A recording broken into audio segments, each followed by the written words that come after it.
I am so glad you convinced me that the family car should be the Defender 110.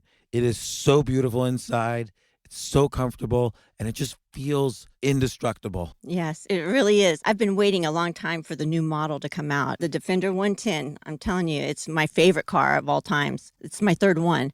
You know, I have stories of going off road. The guy managed the group. He was like, "What are you doing in this beautiful car?" I'm like, "I'm going off road." He's like, "Are you sure? Because you can use one of ours." And then they look like Mad Max cars. I'm like, "No, no, no, no, we're going to do this." And he was shocked. Wow. Well, it's great because the Defender has been reimagined for 21st century adventure, and its unparalleled off-road ability as well as its robust interior are invaluable whether you're headed towards uncharted territory or just a weekend of exploration. The Defender 110 tackles challenging surroundings with absolute confidence. The SUV conveys strength outside and in, featuring peerless technology like an intuitive driver display and an award-winning infotainment system. That's my favorite part, to keep you connected no matter where the journey takes you. Adventure is unique to everyone, and so is the Defender. Choose from the two-door Defender 90, the four-door Defender 110, or the larger Defender 130 with the ability to seat up to 8 passengers. You'll find uncompromising performance in all three. So pack up and go even further with the Defender 110. Learn more at LandRoverUSA.com/Defender. Capella University is rethinking higher education. With its game-changing FlexPath learning format, you can earn your degree on your schedule and fit your education seamlessly into your life. Imagine your future differently at capella.edu. I'm doing an intro because I can't believe I'm talking to one of my business heroes, Mark Ford, author of Ready, Fire, Aim. The guy has helped build over 100 businesses, and he describes it all in these podcasts here. I also recommend people check out markfordbook.com to see what he's working on. Thanks, and I hope you enjoy the podcast. This isn't your average business podcast, and he's not your average host. This is the James Altucher Show on the Stansberry Radio Network.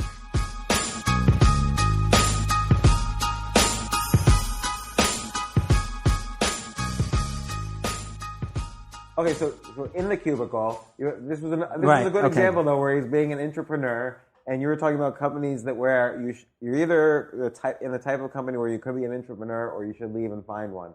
But now, what if I also want to make that transition to entrepreneurship? And you're a big believer in information products, so products that you could make relatively cheaply and market even relatively cheaply, and that's a good way to kind of get your feet wet in terms of entrepreneurship. Right. But again, I'm in the cubicle and I'm scared because I've never done that before. Well, it just so happens I wrote a whole book for that person called The Reluctant Entrepreneur. I myself was never an entrepreneur per se. I was an entrepreneur. I created businesses within businesses, and then while I had businesses and I was making more money than I needed, then I would invest in other businesses and start other businesses with my partner or other partners and so on. So, my thing is, never leave your day job until the income from your side job is equal to your day job. That was my exact technique when I was at HBO. Well, there you go. So great minds think alike. And so, what I would say is this is a real challenge. It's easy to tell people, motivate people, but how do you actually help people go beyond that? And that's what I've been doing since about 3 or 4 years since we started this business called Palm Beach Research Group. And my contribution to it, I agreed to go into it if I could focus on creating wealth in the non-stock, bond, non-financial areas. Which is really important because stocks and bonds aren't going to change your life if the economy is completely changing. Exactly. And that's what's happening. And, they do go up and down. And when I decided, one of the decisions I made after I decided to get wealthy was I had this thought one day. I said, wouldn't it be cool if every day I got just a little bit richer? And I never, because you got to remember, back then we were already in the investment business, publishing business. Even though I had no interest in it, and I was watching what was going on, and I was seeing that a lot of people were making money, losing money, especially people that are doing penny stocks, people investing in mining stocks, and there are so many volatile aspects of the market. And said, what way is that to make? And so I thought, what if I just got richer every day? And that was one of the first things I said. I will do whatever it takes, even if it's just a nickel richer. I will get richer every day. I never want to get poorer. And so I developed all these strategies. One of them was multiple incomes. You have to have multiple incomes. And the other is I kept a very minimum amount of money in volatile investments like stocks and so on.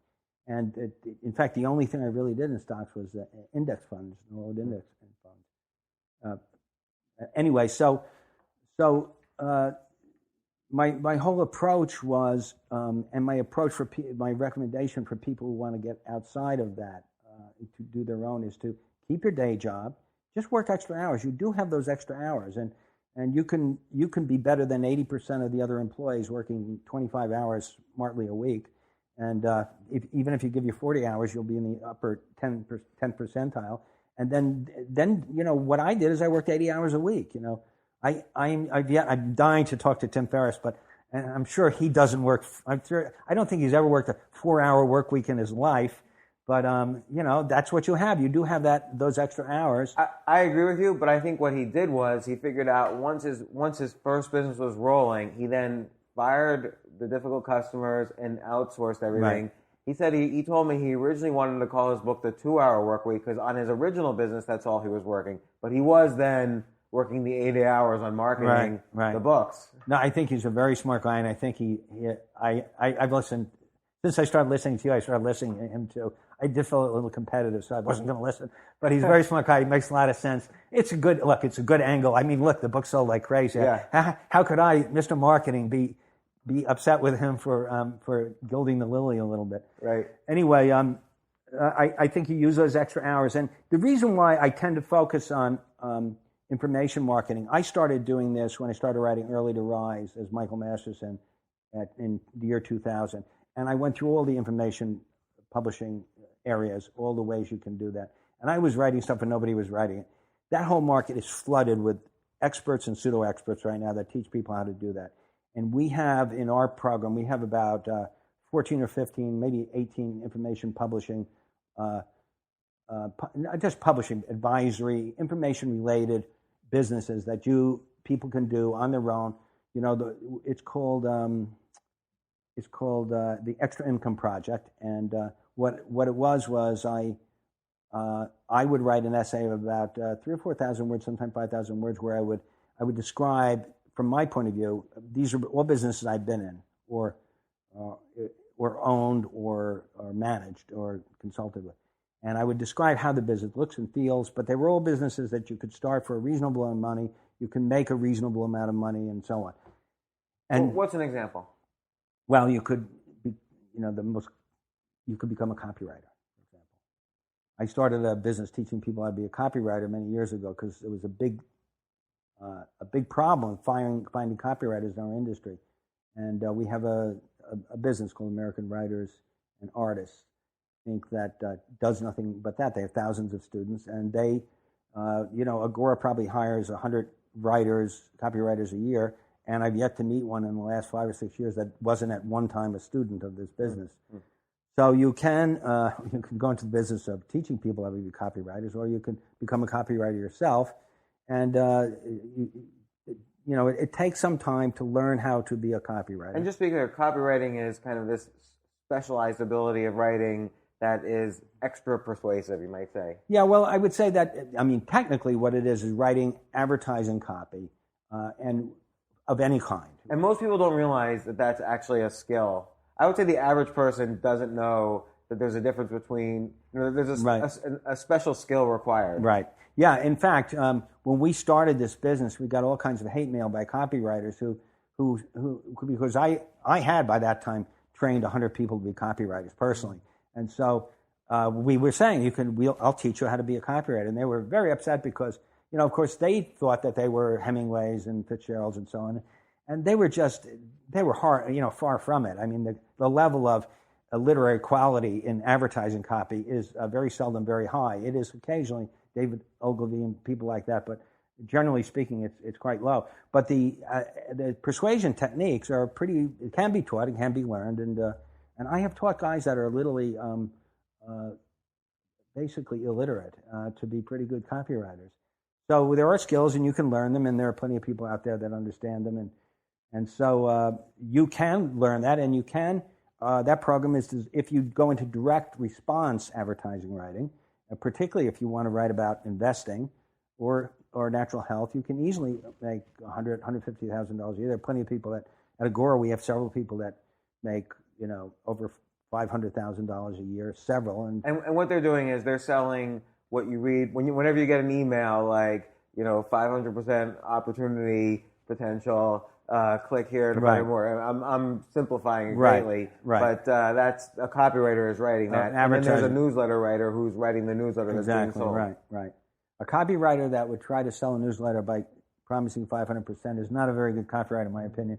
But yeah, that's the idea. But also, I mean, there are all kinds of, you could be a copywriter for charities, for political groups. You can attach that skill to passions, to get back to our passion discussion. Do political groups realize they need copywriters, or do they just hire anyone? Oh, no, they hire the best. I mean, so the whole industry, I mean, the whole political world has changed in the past 15 or 20 years because of copywriting. I mean, Obama, part of Obama's great success was from direct mail copy. The Republicans originally mastered it. There's an organization, I forget what it's called, but that basically was creating all the funding for the Republicans, and then the Democrats finally decided they would dirty their fingers in it, and they've been raising billions of dollars that way. The NRA, any kind of advocacy groups, they all use copywriters, and if they have money, then you're going to make a lot of money. If it's a poor group, so if your passion is for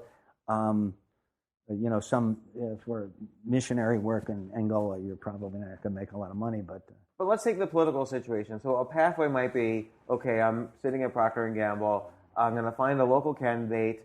I'm going to learn the copywriting skill and write copy for him. And then I can show other candidates, hey, look, he won. I wrote the copy. And then you could start kind of getting 12 candidates as clients, and now you have a business. Absolutely.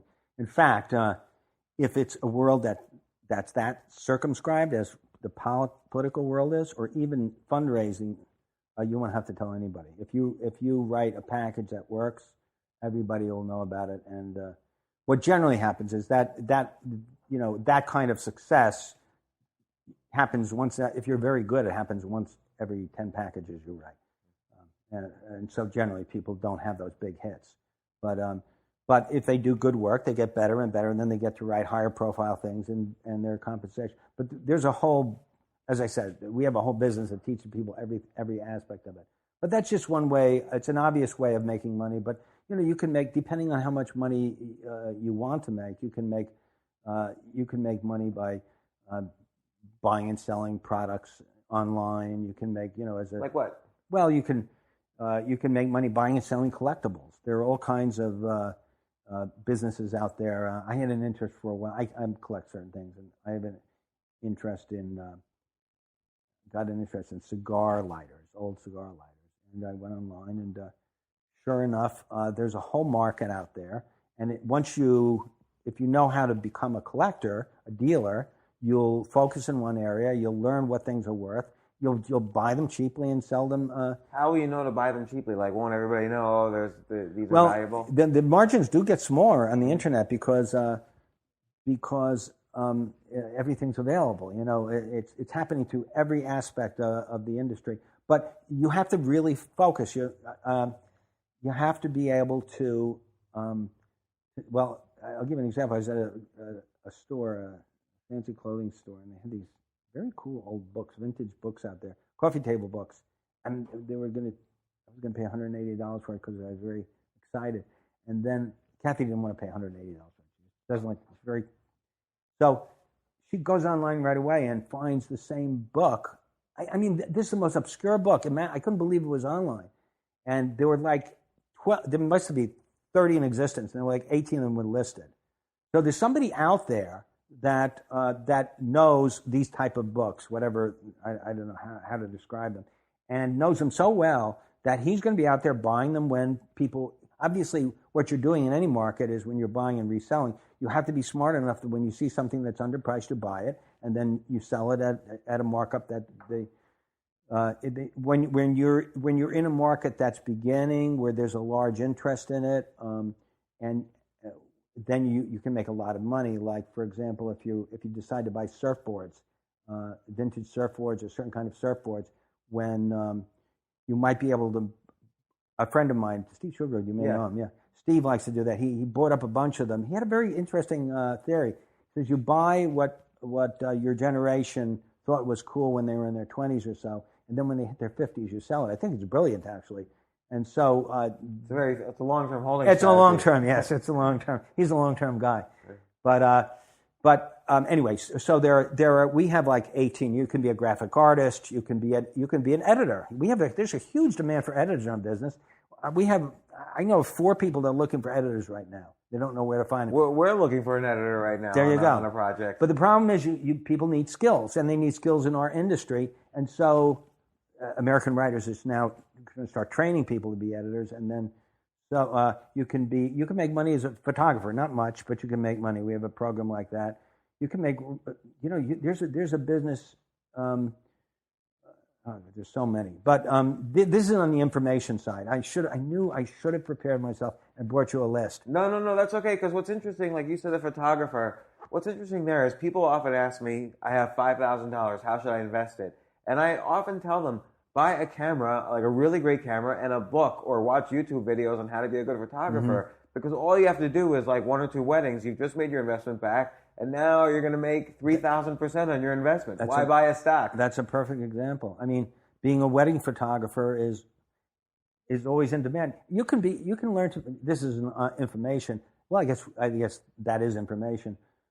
But then you could write a newsletter on how to be absolutely a successful wedding photographer. Absolutely, yeah. And because there is knowledge, there's things to be learned there. So we're actually. I wrote like 12 or 14 essays. And not all of them were, most of them were on the information side. And then Bob Bly, I don't know if you know Bob Bly, he's just an amazing guy. He's doing another 12 of them, so we'll have 24. But I've asked him to do some that are not information oriented, because we got to be honest. To be good in the information industry, you basically have to be pretty smart. You don't have to be brilliant, but you got to be a pretty smart person. Because you have to learn some part of the industry better than most people. Not better than everybody, but better than most people. And then you have to learn how to market and so on. So there are a lot of people that read our publications that I know maybe they're too old, or they don't have that kind of smarts, but they can do fine too. There are plenty of people that get wealthy that aren't particularly brilliant. So I feel committed to teaching people how to develop their own carpet cleaning business, for example, or a business maintaining lawns. You can get very wealthy. In Delaware Beach, there are 1,000 lawn services, but probably only 2 that are any good, because they're all terribly managed. Or I have a friend that. So what's like the secret of the 2 out of the 100? Well, amazingly good service. So instead of the secret is that most people that go into that business are really irresponsible people that don't do good jobs, don't know what a good job is. So if you just show up. Do a good job, talk to your customers, make them happy. I mean, these businesses require less skill in a way, except basic human emotional intelligence type skills. So you can do that, or you can develop specialties. The kind of grass I have here is not common in South Florida, but it's very expensive to maintain. And there are thousands of these properties from here to Palm Beach, and you can make a lot of money doing. You can make money starting a service, putting up Christmas lights and taking them down every year. I have a friend that his first business he started putting his Guatemalan wife that couldn't speak English. He started a maid service around her, and he ended up with 40 odd maids. So there's all kinds of businesses also outside of the information area, but they're all about every business has 2 parts. One is the product, which could be service. So you ask me about lawn service, just give better service. But then the other sales. The sales part is pretty easy.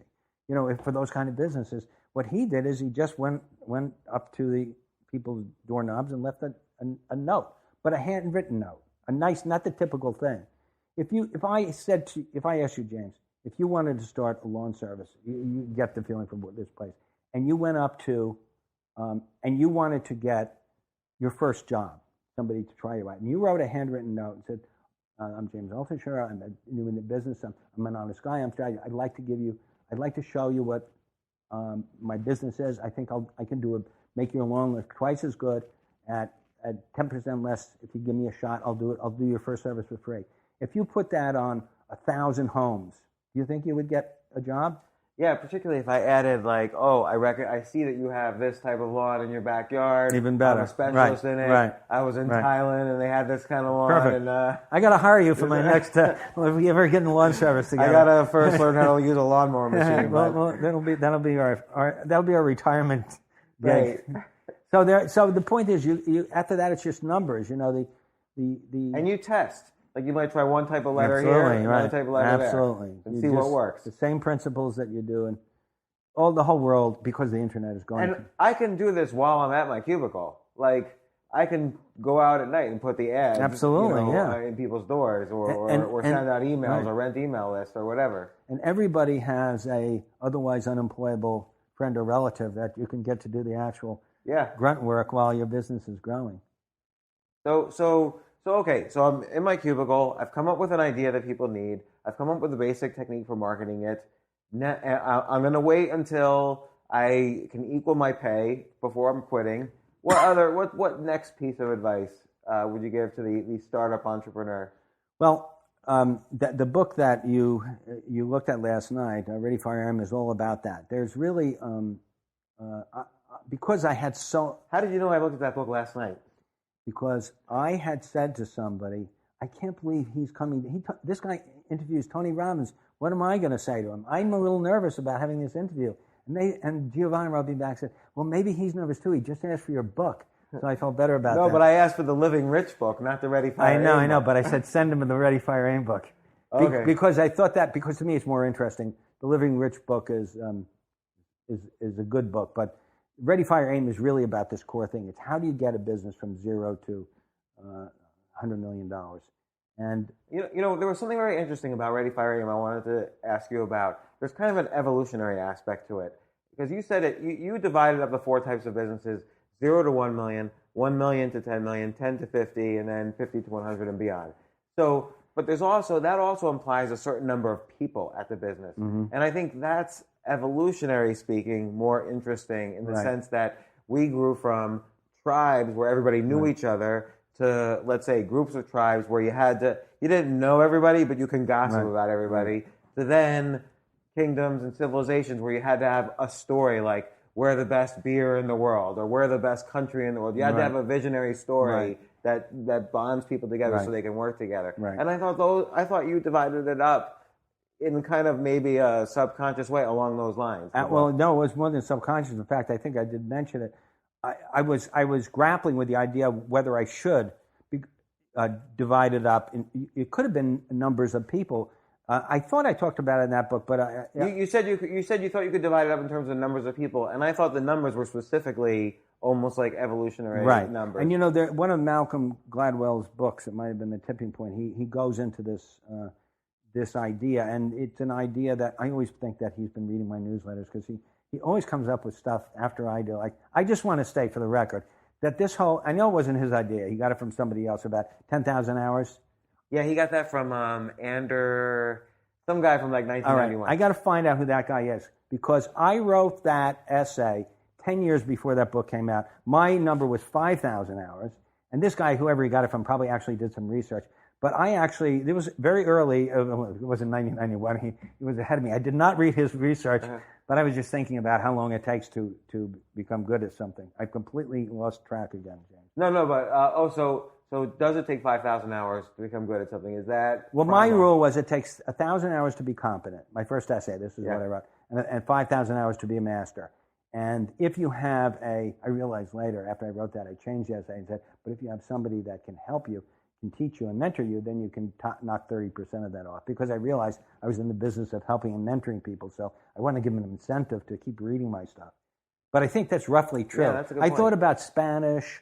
I thought about learning the languages I've learned, learning musical instruments, all the experiences I had, different kind of complex skills. And then I thought, I think it applies to everything. It applied to jiu-jitsu. I learned jiu-jitsu. Anyway, I think it's basically true. I don't know. Who knows what 5,000. But the main idea of that is that Of course, Tim Ferriss knocked it down to 4 hours. I know. He did it again.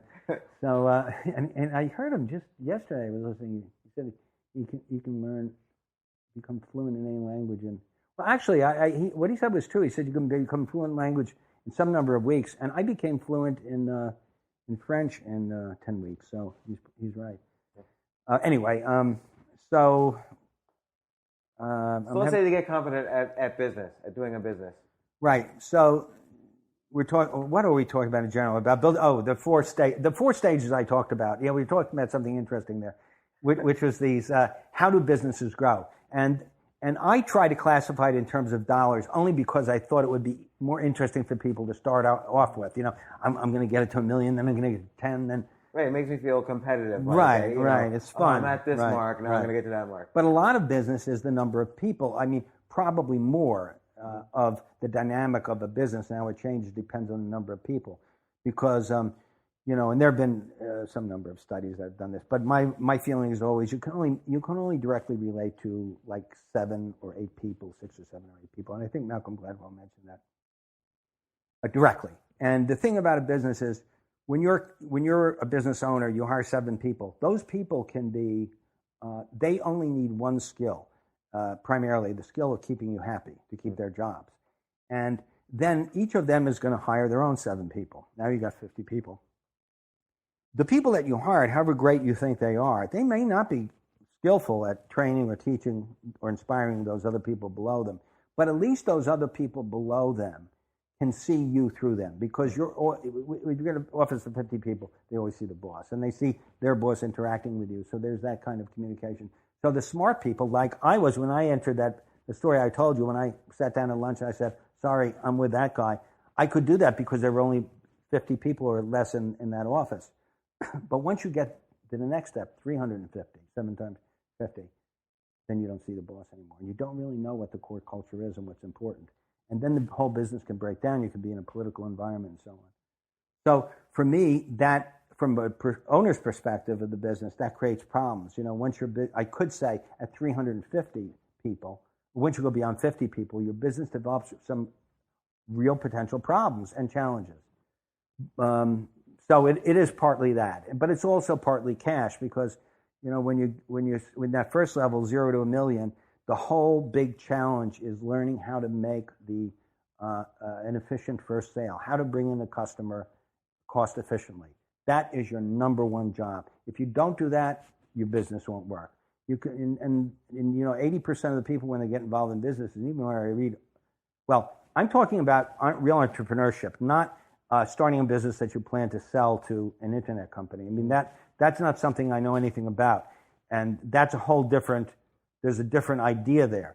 I'm talking about, well, actually, the sale there is the sale to the internet company. So I guess it would apply, yeah. That's your revenue. Right. So, but from my point of view, a more traditional type of company, until you get to $1 million, 80% of your time has to be spent figuring out how to sell that product. So if it's a lawn service company, it's doing that testing that we talked about. What letter works better at hanging on the doorknob or send it in the mail, and so on, and so that you get a customer efficiently, and then you have cash flow, and cash flow solves all kinds of problems and also gives you all kinds of opportunities, and then your business grows, and then you get to this other threshold where everything's going quite good, but the business starts to stall at about $10 million.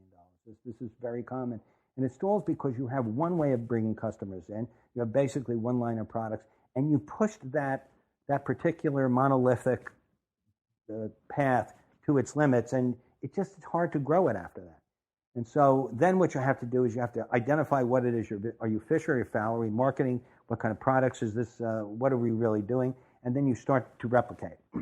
So that second stage, the skill that you have to develop there is the skill of innovation and speed, because what you need to do is you have to replicate these things by innovating different versions of them, but you have to test them very quickly. You can run out of money very quickly. You have to have a very efficient way of making the business grow without losing money. And then the third stage, which I think was what number I had in that book, But the third stage is when you do have 350 people and your business needs to be corporatized. It needs it because you're draining, even though you're still making tons of money because you've done such a good job on innovating and replicating products and promotions. And what you haven't done so well is in refining your system. So your IT system is slow. Your accounting department can't bring you current accounts for 2 or 3 months, and things are starting to bleed. And so then you got to bring in the managers, and then you do. Then these when the guys start, you can, if you're an entrepreneur, make the mistake of bringing in people from Ivy League schools. I think that's a giant mistake. Yeah. So anytime I ever hear an entrepreneur that has a business that's at least less than $1 billion telling me he's hired an Ivy League person, I just know the business is about gone. It means he's run out of ideas, and he thinks these guys actually know something about small businesses. So you got to bring in smart people like we've been able to do, people that understand how to manage businesses, but believe they're responsible for maintaining profits, that don't think, and will tell you the truth. And so then we did that. We've done that in all my businesses pretty successfully. You got to find the right person to do that you can trust. At Agora, we have a superb person, Miles Noren, and he understands that part. And so you get that part of your business organized. But then you realize at that time, those bean counters, however necessary they are, they do want to take over the business. The better ones want to take over it even more. We all want to take over everything, right? So then you get to the struggle, which other people have talked about, larger companies have talked about, of how do you maintain a kind of entrepreneurial spirit within the company. And the way we did it at Agora, and I've done it with some other businesses, is by fractionalizing the business, decentralizing the business, and creating a cooperative but competitive environment where you take your what we do is we have different publishing companies that all publish the same type of information. There was a time when Bill and I had a lot of discussions about should we had the franchise model where all our hard money newsletters are going to be here, all our stock newsletters are going to be here, all our option services are going to be managed. And then we decided that doesn't work, that what you really need are really good people running these businesses that want to compete with each other. But then you force them, because it's your business, to share certain information, like marketing information. A lot of the trade secrets are not secrets at Agora. We force people. And our idea is, it's the same idea that I have about any skill, is we want people to know how people were so successful in whatever their last advertising event. Because I want everybody else to learn, because I want the whole level to keep going up. And if you're mad at me because I shared that secret, I'm going to say, James, you're smart enough. You'll come up with the next thing. You should put out a newsletter about all the secrets, all the campaigns that worked. Well, here's what we tried. Here's what worked. Here's the percentages. Believe it or not, we are just finishing a 900-page book that contains all of Agora's secrets. And I wrote in the introduction that I know everybody outside of Agora is going to have this, and here are your secrets, and enjoy them, because it's not about what was done yesterday. It's about being smart enough to see what was done yesterday and do something new tomorrow. Something, not entirely new, but just new enough. So. Well, you bring that up too, that you don't always want to create something incredibly new. No. You look at something that's worked over and over and maybe tweak it or a little bit. Absolutely. Just a little bit new. Which is different than, like, let's say an approach like Peter Thiel, who wrote 0 to 1. He basically says, go from 0 to 1, create an entire monopoly that's never been seen before. It's a little different approach, but that's kind of the Silicon Valley approach. Yeah, I mean, I don't know anything about anything other than what I know.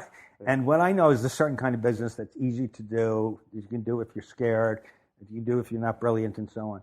But I do know this, because I've been in the publishing and storytelling business for a long time. The stories that we love to hear are the exceptions, not the rules. So the stories about people going again. Think about this. We want a story about a singer that became successful. All the tough times he went through, the rejections, or the inventor, and finally it's invented. Well, or the basketball player. I mean, the truth is, for every one of those, there's 1,000 or 10,000 people that failed. I don't want to give people advice that has a 999% chance of failing, and a 1% chance of getting on the cover of Time magazine. I'd much rather tell you advice that gives you a much better chance of succeeding, and you probably won't get on. And you say advice, and you say we were talking earlier, and you said you're in the self-help industry, but you're not really. You're in the almost the help self industry in the sense that you're only talking about things that you've used to help yourself, right? And you're sharing those stories. Right. You're not kind of veering outside of that. No. I mean, you embarrass yourself very quickly the moment you. Believe me, if you give me a couple of drinks, I will veer outside of it and I'll embarrass myself. But in a sober state, I try to avoid that. Well, let's talk about your most recent book. I don't know when it's coming out. When is it coming out? Living Rich.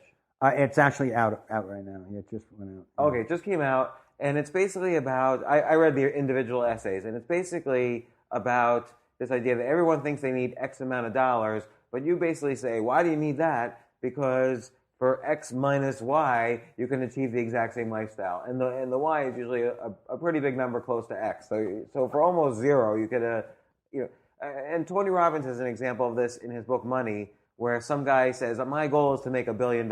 And he thought that was a great goal. And Tony says, well, really, why do you need $1 billion? And the guy's like, well, I want to buy a private jet. And a private jet, with maintenance costs like $150 million. And Tony's like, you're only going to use that 10 times a year, so you don't need $150 million. You need like $600,000. So, okay, now we've just wiped off $150 million of your number. And he goes down the list, and it turns out the guy really just needs somewhere between 5 and 10 million to have what he thought was the lifestyle of a billionaire. Right. And I say just, 5 to 10 million is quite a bit of money, right. But what's some examples I think you can do it for much less than that. I did. Well, what's the minimum viable number you need to live the successful life? I know that occasionally when you ask Tony Robbins a question, he answered you like a politician by telling you a story that isn't related. I'm about to do this, but I promise I'll come back to it. I want to tell you why I want to tell you that I was in Africa, living in Africa for 2 years. I was in the Peace Corps. I was teaching at the University of Chad. I lived in basically a mud house with cement walls that had water running outside, no hot water, and so on and so forth. And I was sitting on the porch, and I was poor. Came from Angela Ashes was just ordinary to me. You refer to the book in Persuasion, right. Great book. Right. So, but by the way, he wrote his first novel at the age of 66. That's right. Anyway, so I'm sitting there, and it's raining, and there's this is in the middle of Chad, one of the poorest countries in the world, and I'm living in a mud house, and I'm making $50 a month, and it's raining, and we've got our dog there, and across the street I was teaching at the University of Chad, believe it or not, English literature and philosophy. This is really bringing them up by their bootstraps, But anyway, there's a story behind that. But I was sitting there, and I was thinking, and this is bizarre, I just knew that one day I was going to become rich, And I thought to myself, just remember this, no matter how rich you get, you're going to live in a big fancy house one day, but it will not be better than this house. And I've never forgotten that. And it's completely true. And I think we all know this. This isn't anything that's, the quality of your life has,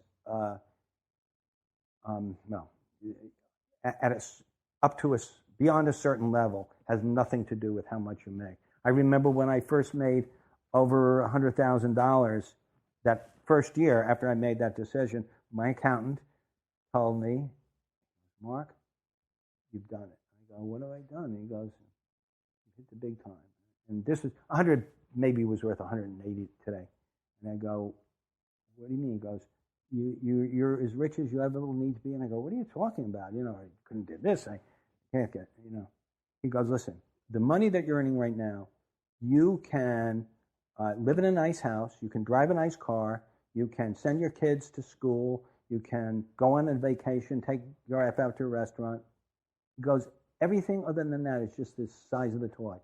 It's just toys, and it's the size of the toy. And I thought, wow, that sounds, that sounds pretty much right. But of course, you say that to yourself, and you think, well, hell, let me experience those big toys. So I went through it, and I had those big toys and so on, and I still look. It's fun to have those kind of things.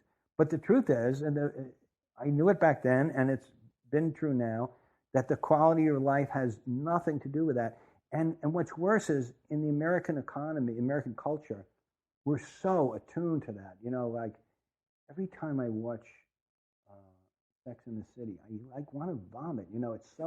It's such a repulsive, view. Not that I haven't watched like 60 or 70 episodes, but I did the website for the TV show, by the way. Oh, Yeah, so. anyway, but this whole materialistic thing is just so. But so, I thought, what about all these? Because I'm trying to help people create wealth, right? And this is my big promise. So I do everything I can on the entrepreneurial side, and I'm writing about the investments that I'm writing about. I'm trying to cover all bases. But, some people, because of either their age or their values in life, they're not willing to work 80 hours a week.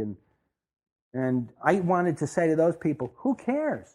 Who cares? You can live a perfectly rich life in America, making the equivalent of more than $100,000 a year, which is like whatever it is today, 150, 170. We did that once. I can't remember the number.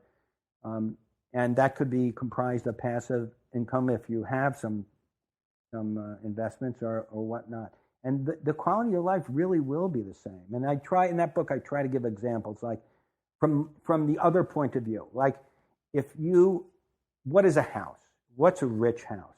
The house next door, I don't know if you saw it, this huge monstrosity, was the guy who built it, actually. He's a very nice guy.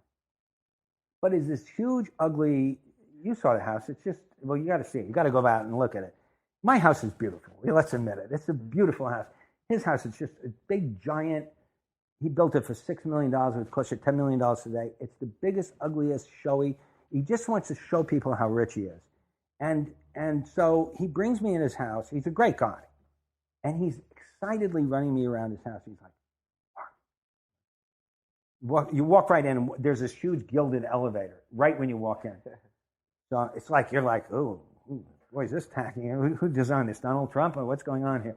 And so I'm like, oh. And he's like, look at this elevator. And then I'm afraid he's going to say, isn't it gorgeous?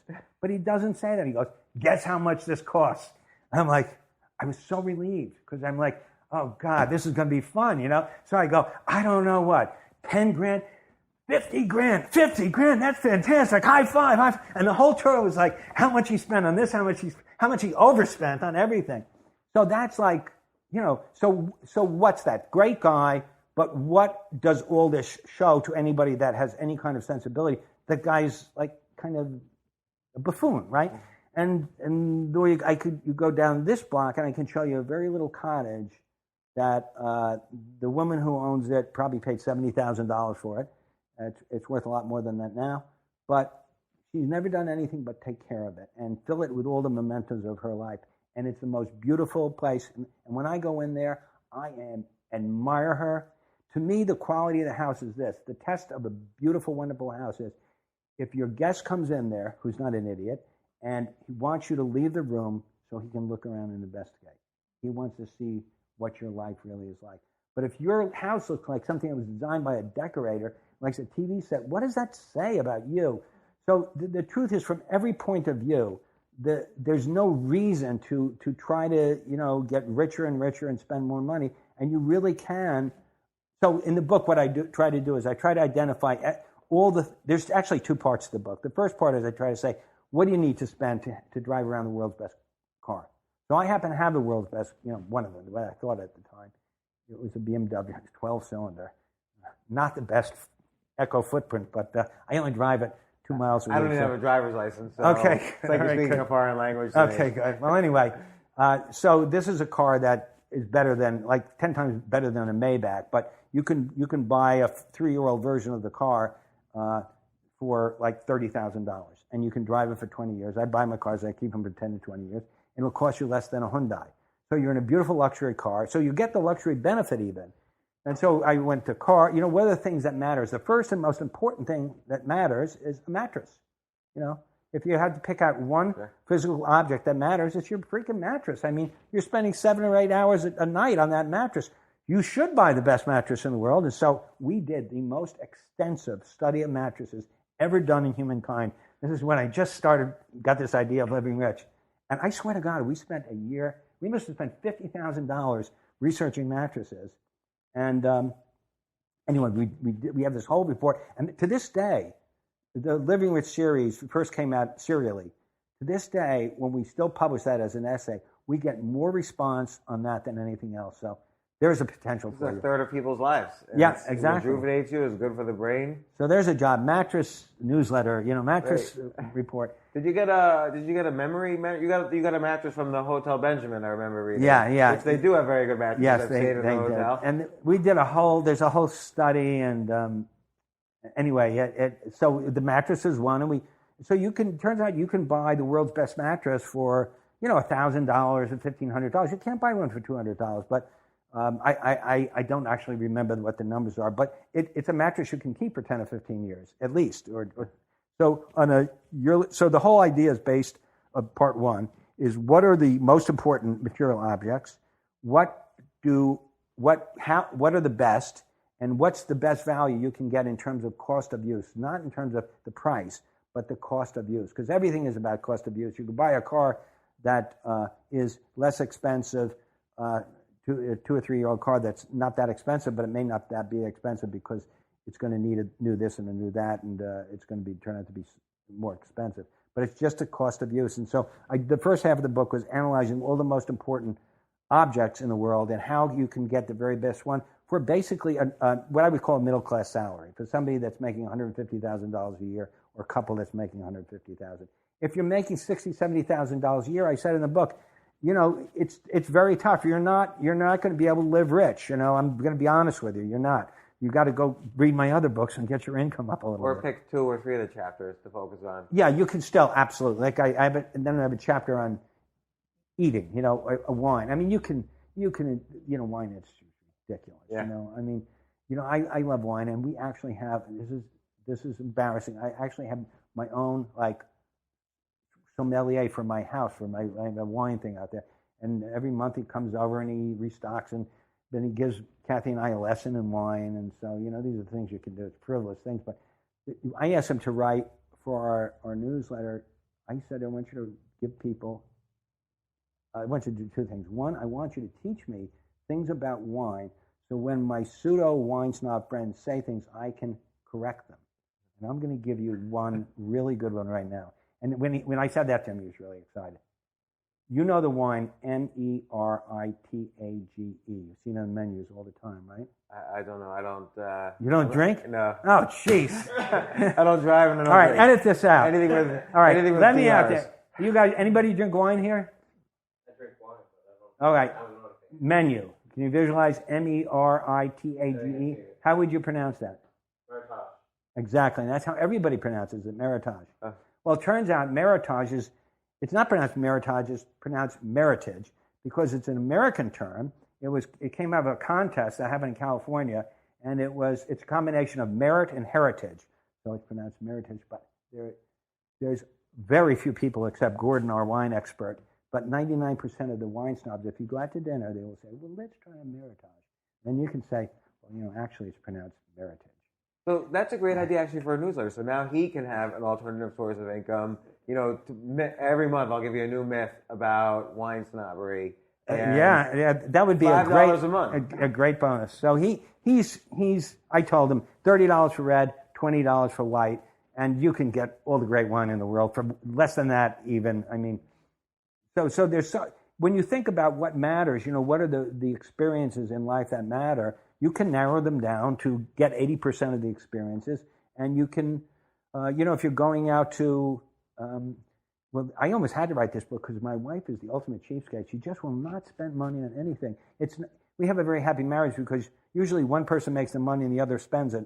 I'm the big spender, not her. So we never fight about that. But there's one of my proteges, when they go, I kid them because every time they go into Paris, they stay at the Georges V, which is a very expensive hotel. My wife will not stay at a hotel that is very expensive. I mean, it's hard not to be an expensive hotel, but so what we do, because I want to stay at the Georges V, so what we do is when we go, we stay at our perfectly nice hotel that costs a third the price, but we go over to the Georges V and we spend like a half a day there, and we sit around in the beautiful this and that. And we have drinks, and we have the best of the Georges V. And so then you get the experience of the place. I always take a photo. I always send it to my friend who's spending like $3,000 a day on his room, and say, "Oh, we were just at the Georges V," and just to let you know. So that's what I try to do. And the other half of the book is really about time, because living well, we started the conversation by talking about time, and time is really the most precious resource, and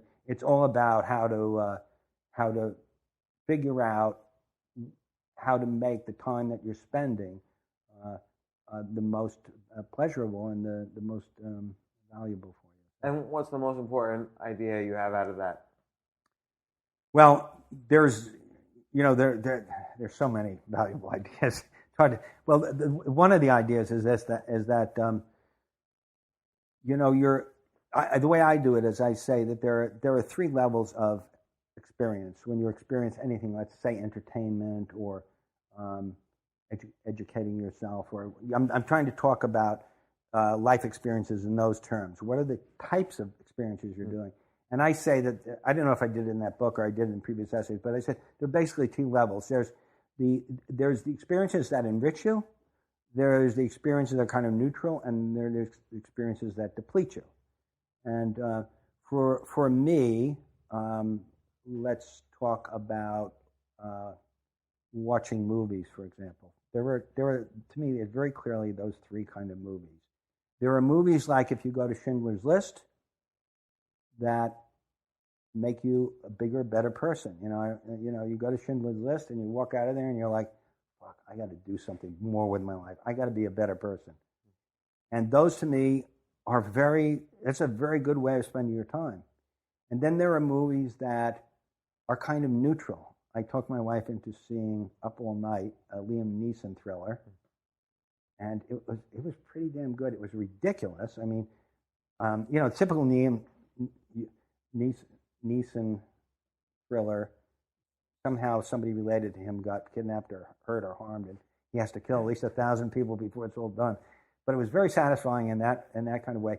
But I didn't feel debased. And then there are movies that you go to, maybe porn for some people, or movies that are just when I see Sex in the City, at the end of it, I feel debased. Like I feel like I'm lower in the human scale of evolution when I'm done. So my whole thing there is like just be aware of. And the problem is that those experiences which leave you as vibrating at a higher level take more energy to put into them. We don't want to do that. We want always, especially when we're tired, we want to be entertained. We want to do lower energy. But my whole thing is you just got to just get yourself, just start into those type of activities. And then, in other words, it's almost like a practice to kind of find, or to recognize when your body's getting enriched. Right. A lot of people are going to listen to this and say, oh, it's easy for you to say you've been successful at hundreds of businesses. But I want to remind that you started off saying, you were at the Hut in Chad saying this is the best place you're ever going to stay. And you were thinking that then. Right. And then you talked about the cottage down the block and how it's just the feeling you got in that place. And I think people forget that that really is so important.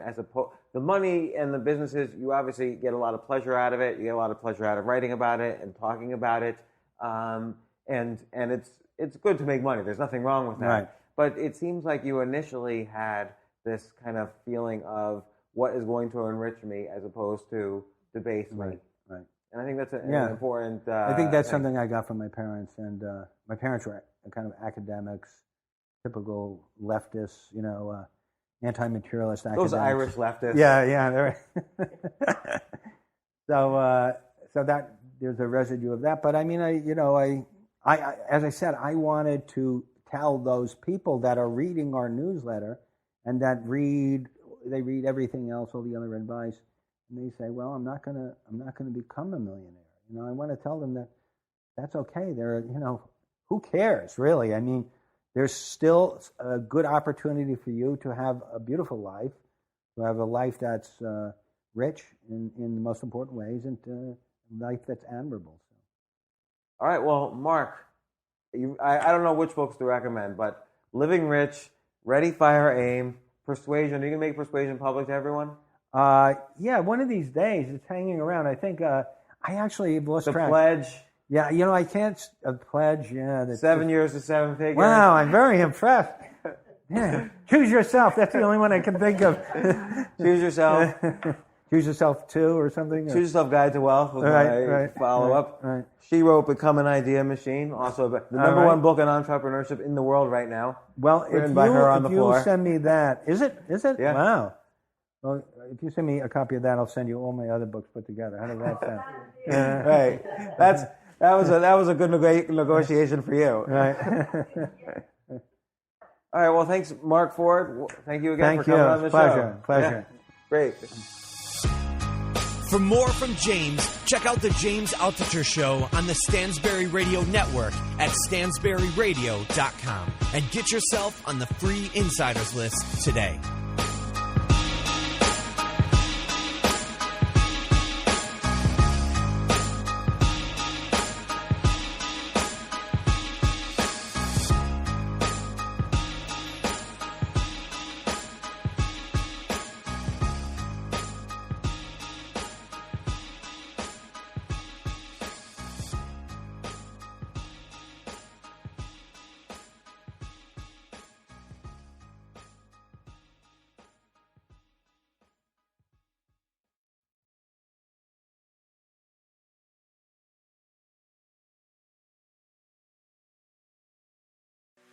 I created this idea called Generation W. It's all about educating, inspiring, connecting women. And it's about building community at the same time. It's not like women are on some outpost somewhere, right? Just like no ethnic people are on some outpost there, people of color, right? We're all together. So if we learn how to appreciate each other, we elevate one, we elevate us all. And so for the first year, that's where we started. And we had 700 people show up. They had no idea what they were showing up to, but they loved it. And they said, we want more.